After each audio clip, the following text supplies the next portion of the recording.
ఈరోజు మనం ఈ టాప్ స్టిచ్చింగ్ అయితే చూద్దాం ఫ్రెండ్స్. చాలా చక్కగా కుదిరింది. Welcome back friends. మనమైతే ఇప్పుడు ఈ వీడియోలో డ్రెస్ కటింగ్ వీడియో అయితే మనం పార్ట్ 1లో చూసాం కదా. ఇప్పుడు పార్ట్ 2లో మనం డ్రెస్ స్టిచ్చింగ్ వీడియో అయితే మనం చూస్తున్నాము. ముందుగా అయితే పైపింగ్ ఎలా వేసుకుంటున్నాం హ్యాండ్స్కి అనేది చూడండి. సో మెయిన్ ఫ్యాబ్రిక్ పైన పైపింగ్ పెట్టేసుకొని దాన్ని టర్న్ చేస్తే మనకు పైపింగ్ అనేది వస్తుందన్నమాట. చూస్తున్నారా, ఇది మనకి షాపింగ్ మాల్ డ్రెస్సెస్లో లాగానే ఉంటుందన్నమాట. చాలా క్యూట్ లుక్ అనేది ఉంటుంది. రఫ్గా మాత్రం అస్సలు ఉండదు. చూసారా ఎంత బాగా వచ్చిందో. నెక్స్ట్ వచ్చేసి మనం ఇప్పుడు డ్రెస్ లైనింగ్ తీసుకున్నాము. డ్రెస్ లైనింగ్కి మీరు ఎటు సైడ్ అయినా పెట్టుకోండి, అంటే ఫ్రంట్ సైడ్కి పెట్టుకోండి. మార్కింగ్ వేసుకున్న దగ్గర పైపింగ్ అనేది అటాచ్ చేయండి. ఇది ఇన్విజిబుల్ పైపింగ్ అనమాట, మనకు బయటికి అసలు కనిపించదు. లైనింగ్ డ్రెస్ రెండు లైనింగ్ మెయిన్ ఫ్యాబ్రిక్ లోపలికి వెళ్ళిపోతుంది అనమాట. చూసారా, ఇప్పుడు ఇలా స్టిచ్ అయితే చేసుకున్నాను కదా. ఇప్పుడు మెయిన్ ఫ్యాబ్రిక్ తీసుకోవాలి. సో నేను రెండింటికి కుట్టుకుంటున్నాను. 2 సైడ్స్ లైనింగ్స్ అన్నిటికీ కూడా ఇలానే పైపింగ్ అనేది అటాచ్ చేసుకుంటున్నాను నేను. ఒక్కసారి ఇలా అటాచ్ చేసుకున్న తర్వాత మనము పాదం అనేది మార్చుకోవచ్చు. ఇది నేను సింగిల్ పాదాలు పెట్టుకునేటట్టు రైట్ అండ్ లెఫ్ట్ ఉండేది ఒకటి తీసుకున్నాను. ఇది వచ్చేసి నాకు 200 రూపీస్ పడింది అనమాట. ఇప్పుడు నాకు పైపింగ్ వేయడం అయితే అయిపోయింది. ఇప్పుడు నేను మెయిన్ ఫ్యాబ్రిక్కి నేను ఏదైతే అటాచ్ చేశానో ఆ లైనింగ్ని రివర్స్ పెట్టాను అనమాట. రివర్స్ పెట్టి నేను స్టిచ్ అనేది వేస్తున్నాను. చూసారా ఫ్రెండ్స్, ఇది బొటిక్ స్టైల్ అనమాట. చాలా సూపర్గా వస్తుంది పైపింగ్. ఓన్లీ థ్రెడ్ మాత్రమే బయటికి కనిపిస్తుంది, ఇంకా మనకి ఏమీ అన్వాంటెడ్గా కనిపించదు అనమాట. చాలా నీట్ అండ్ క్యూట్గా ఉంటుంది.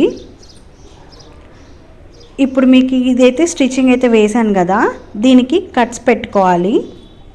కట్స్ పెట్టుకున్న తర్వాత టర్న్ చేసుకోవాలన్నమాట. టర్న్ చేసుకొని ఒక స్టిచ్ కిందంగా వేసుకుంటే చాలా మంచి లుక్ ఉంటుంది డ్రెస్కి. చూసారా పైపింగ్ ఎంత చక్కగా ఉందో. పాదం అనేది కొంచెం లెఫ్ట్ సైడ్కి షిఫ్ట్ చేసుకొని నేను ఒక చిన్న స్టిచ్ అయితే వేసుకుంటాను. రైట్ సైడ్కి పాదం పెట్టుకున్నాను. సో దాని కిందకి నేను ఒక 1/2 ఇంచ్ గ్యాప్ తోటి స్టిచ్ అయితే వేస్తున్నాను. 1/2 ఇంచ్ కాదు, 4 ఇంచెస్ అనుకోండి. మనకు అది చాలా క్లీన్ లుక్ కనిపించడానికి పైపింగ్ది. నేనేం చెప్పినా బొటిక్ స్టైల్లోనే చెప్తున్నా ఫ్రెండ్స్. మీది ఫాలో అయిపోతే చాలా చక్కగా ఉంటుందన్నమాట డ్రెస్ కూడా. చూడండి, ఫస్ట్ పార్ట్ కంప్లీట్ అయిపోయింది. అలాగే నేను సెకండ్ పార్ట్ కూడా లైనింగ్కి పైపింగ్ వేసాను కదా, దాన్ని డ్రెస్కి అయితే స్టిచ్ వేసాను. ఇప్పుడు నేను షోల్డర్స్ పైన 2 జాయింట్ అయితే వేసుకున్నాను అనమాట. ఎక్స్ట్రాస్ ఏదైతే ఉందో కట్ చేసుకుంటున్నాను. మనం లైనింగ్ మాత్రమే కరెక్ట్ మెజర్మెంట్స్ తీసుకుంటాము. కరెక్ట్ మెజర్మెంట్స్ తోటే మెయిన్ ఫ్యాబ్రిక్ కూడా కట్ చేసుకుంటాము. ఏదైనా కొంచెం ఎక్కువ తక్కువ అనిపిస్తే స్టిచ్చింగ్ టైంలో కొంచెం లైట్గా కట్ చేసుకోవచ్చు. మీరు హ్యాండ్ కటింగ్స్ అప్పుడు మనం లోతులు తీసుకుంటాం కదా, ఆ లోతులు అనేది మనకి ఫ్రంట్ సైడ్ వచ్చేటట్టుగా పెట్టుకొని షోల్డర్ పైనుంచి స్టిచ్ అయితే వేసుకోవాలి. షోల్డర్ పైనుంచి మనము ముందు వైపుగా కుట్టేసుకుందాము.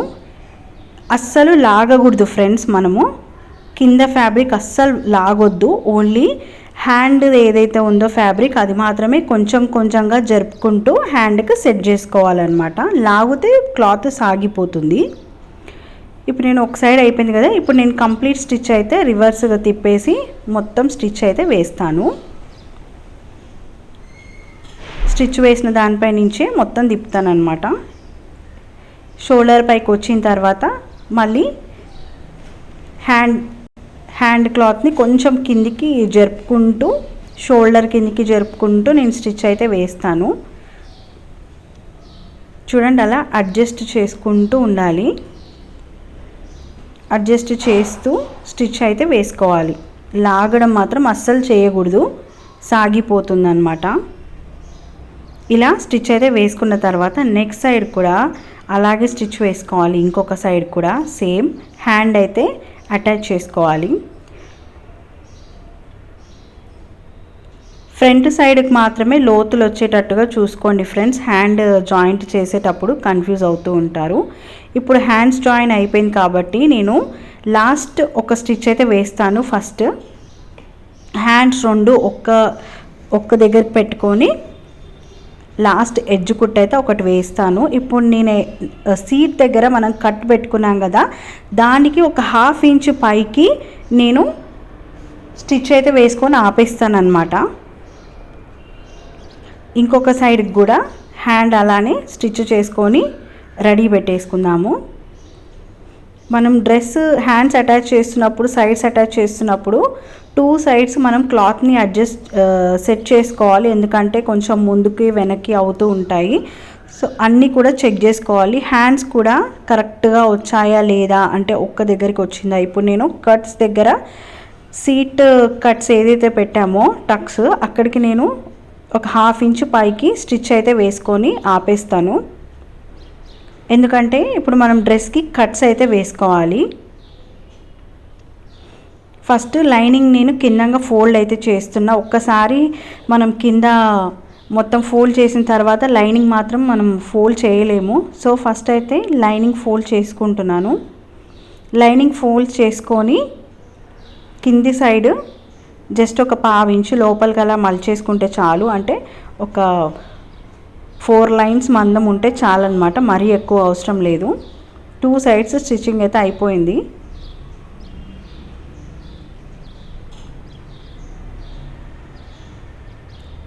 ఇప్పుడు కింది సైడ్ కూడా వేసుకుంటున్నాను. కట్స్ అయితే వేస్తున్నా ఇప్పుడు ఫ్రెండ్స్. నేను చూడండి స్లోగా అడ్జస్ట్ చేసుకుంటూ, మనకి కట్స్ చాలా తక్కువలో కావాలనుకుంటే కూడా తక్కువగా కూడా వేసుకోవచ్చు ఫ్రెండ్స్ కట్స్. సో ఇప్పుడు నేను 1/2 ఇంచ్ పైకి ఎందుకు ఆపేసానంటే చూసారా, ఇప్పుడు మనకు కట్స్ అక్కడ తిరగాలన్నమాట. కింది వరకు వేసుకుంటే కట్స్ మనం తిప్పలేము. దాన్ని కొంచెం అలా అడ్జస్ట్ చేసుకుంటే బాక్స్ టైప్ వస్తుంది. అది మన పర్ఫెక్ట్ సైడ్ కట్స్ కుట్టడం అన్నమాట. ఈ టైప్లో చేస్తే చాలా బాగా వస్తుంది సైడ్ కట్స్. ఇలా కొంచెం కొంచెంగా ఫోల్డ్ చేసుకుంటూ కింది వరకు వచ్చేయాలి. సో 1 సైడ్ కట్స్ అయితే అయిపోయింది. ఇంకొక సైడ్ కూడా కట్స్ ఇలాగే వేసుకుందాం మనం. 1/2 ఇంచ్ మందంతో నీట్గా ఫోల్డ్ చేసుకుంటూ సీట్ కట్స్ దాకా రావాలన్నమాట. అంటే నడుము కట్స్ ఏ దాకా ఇచ్చామో అక్కడ దాకా వచ్చిన తర్వాత మనము దాన్ని స్క్వేర్ లాగా మలుపుకోవాలంటే సైడ్ లైన్ లాగా అలా తిప్పేసుకొని మళ్ళీ దాన్ని అడ్జస్ట్ చేసుకోవాలి. మీకు అర్థమవుతుందా?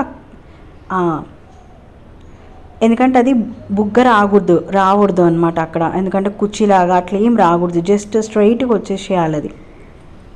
చూడండి. ఓకే, ఇప్పుడు ఇలా స్ట్రైట్గా కుట్టేసుకొని అయితే కింది వరకు వచ్చేస్తున్నాము. మనం దీని మీదనే డబల్ స్టిచ్ కూడా వేసుకోవచ్చు. కింది సైడ్ తిప్పేసి ఒక రౌండ్ అనమాట. అలా